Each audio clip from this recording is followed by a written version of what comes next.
You can never visit ancient Inca sites too many times, because every time you go, you always find something that you haven't seen before. That's how complex a lot of the ancient archaeological sites in Cusco are.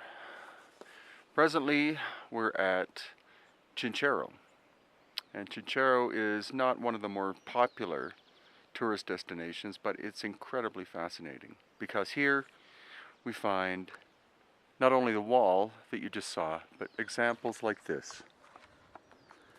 These very strange cutout surfaces in the bedrock. This is most likely a hard limestone. And this is what Jesus Gamara of Cusco and his father Alfredo before him would call Hananpacha, which is the first world, or the first period of creativity, supposedly by humans, in the area of Cusco and the Sacred Valley. And now descending quite a massive Inca period staircase and across the terraces, which again are of the Inca period.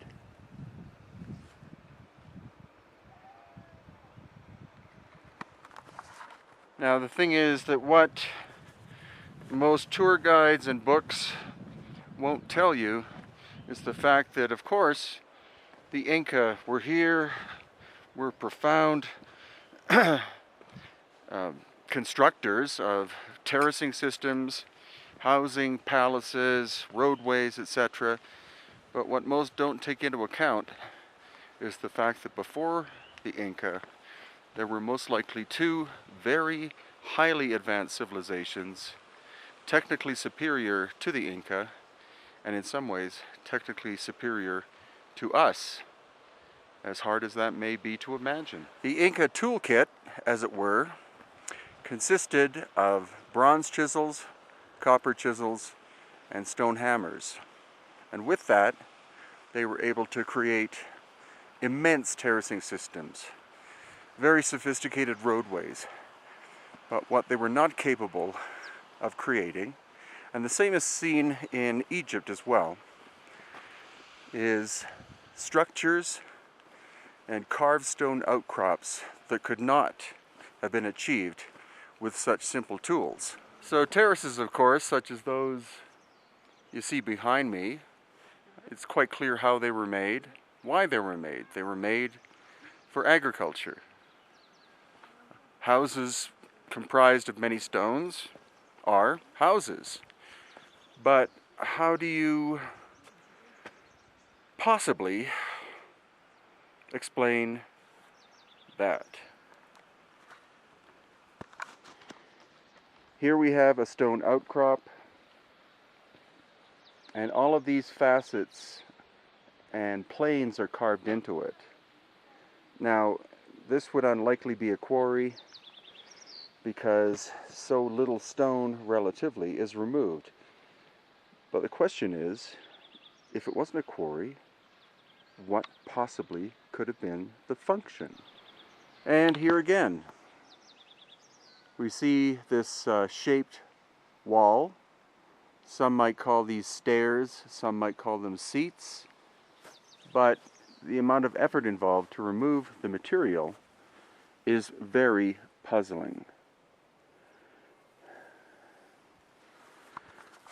Also, the weathering on the stone, it's hard limestone, so it's not as hard as granite, but still, the weathering would indicate not tens or hundreds of years of wear from rain and wind and sun, but probably thousands. And that would put these back long before the existence of the Inca, who appeared in Cusco in the Sacred Valley, by most accounts, about 800 years ago.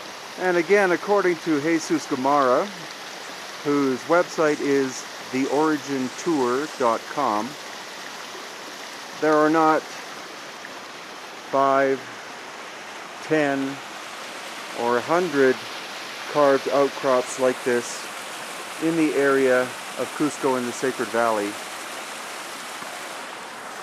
But he says 5,000. That is curious. Now this is quite a odd feature.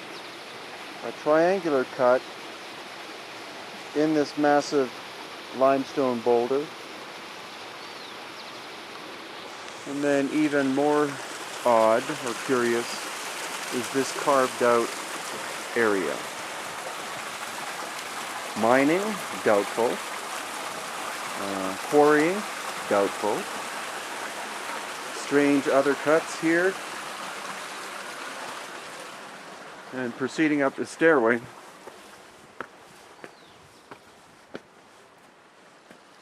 again, another big cut.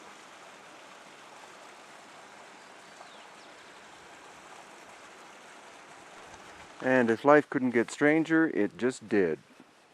In this lower section, which is a potato field, we find these cutout shapes.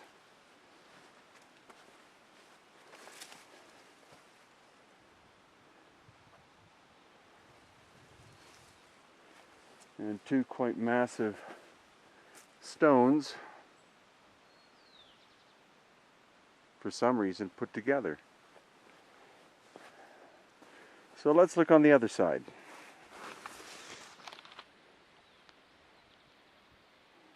Very odd and very bewildering. The question being, when was this done and by whom?